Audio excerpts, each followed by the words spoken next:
सत्संग सुनने से जीवन क्यों नहीं बदलता? बहुत ही विचारणीय प्रश्न है ये, क्योंकि इस पे क्वेश्चन टैग लग गया। तो इसमें आत्म मंथन करने की बहुत आवश्यकता है। आज लगभग हर कोई सत्संग सुन रहा है, वीडियो, प्रवचन, ज्ञान सब कुछ उपलब्ध है। डिजिटल जमाना हो गया है, फिर भी जीवन वैसा का ही वैसा है। आप भी शायद यही सोचते हो, मैं सुनता तो बहुत हूं, फिर भी भीतर कुछ बदलता क्यों नहीं? थोड़ा ध्यान दीजिए। हम सत्संग सुनते हैं, लेकिन हम सत्संग में बैठते नहीं। सुनना एक क्रिया है, बैठना एक स्थिति। जब तक हम सिर्फ सुनते रहेंगे, शब्द आएंगे और चले जाएंगे, लेकिन जब हम बैठते हैं तो शब्द भीतर उतरते हैं।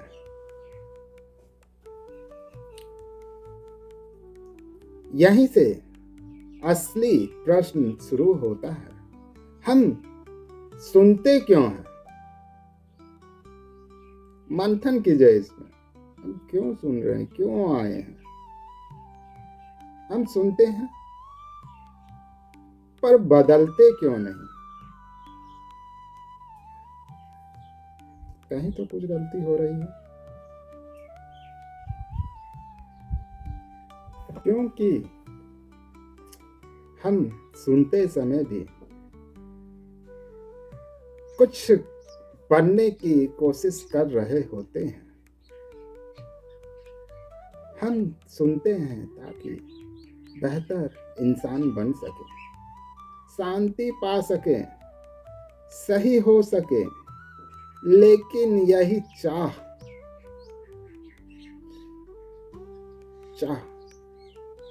सबसे बड़ी बाधा बन जाती है। सत्संग बनने के लिए नहीं है, सत्संग गिरने के लिए है।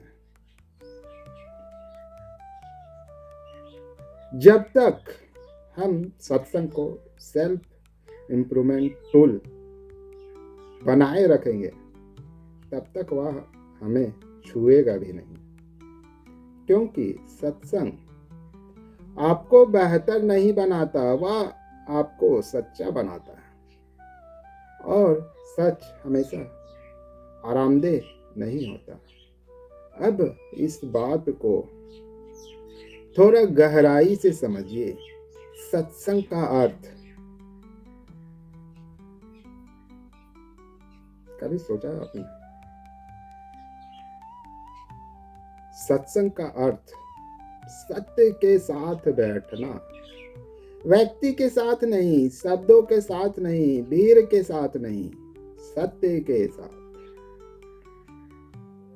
और सत्य तब सामने आता है जब आप कुछ साबित नहीं कर रहे होते, जब आप सुन रहे होते हैं लेकिन पकड़ नहीं रहे होते।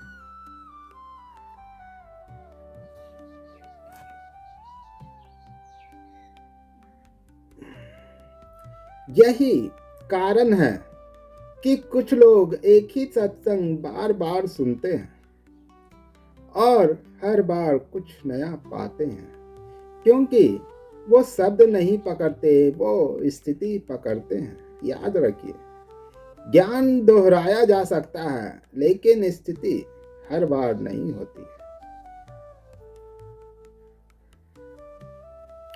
अब मैं आपसे निवेदन करता हूं, अगले कुछ क्षणों में मैं कुछ नहीं समझाऊंगा।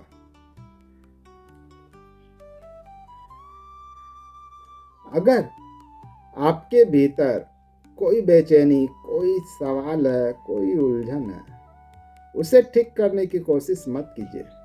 बस उसके साथ बैठिए, पूर्ण मौन। सच में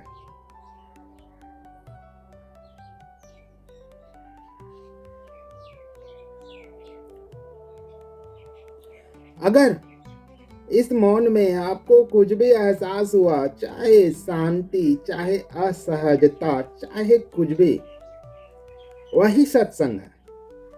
सत्संग हमेशा अच्छा नहीं लगता, लेकिन वह हमेशा सच्चा होता है। अब अंत में कोई निष्कर्ष नहीं, कोई सीख नहीं, सिर्फ एक छोटी सी बात। अगली बार जब आप सत्संग सुने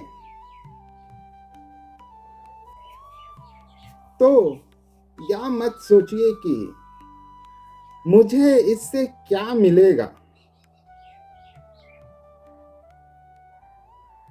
एक पुरानी कहावत है कि जहाँ चाह वहाँ राह, पर यहाँ उल्टा है। जहाँ निशब्द वही शब्द मिलेगी आपको, ठीक है ना। तो चाह आ गई थी बीच में, तो यह मत सोचिए कि मुझे इससे क्या मिलेगा। सिर्फ यह देखिए कि आप क्या छोड़ सकते हैं। अगर कुछ भी ना छोड़ पाए तो भी सत्संग शुरू हो गया, और अगर कुछ छोड़े तो भी सत्संग हो गया। सत्संग जोर नहीं डालता, वह इंतजार करता है। अगर आप यहाँ तक रुके तो शायद आप भी सुनने से आगे बैठने के लिए तैयार हैं। हर हर महादेव, बम बम बोले। आगे और भी किसी वीडियो में किसी और टॉपिक पे या इसी टॉपिक पे गहरा विश्लेषण किया जाएगा। हर हर महादेव, सभी का कल्याण हो,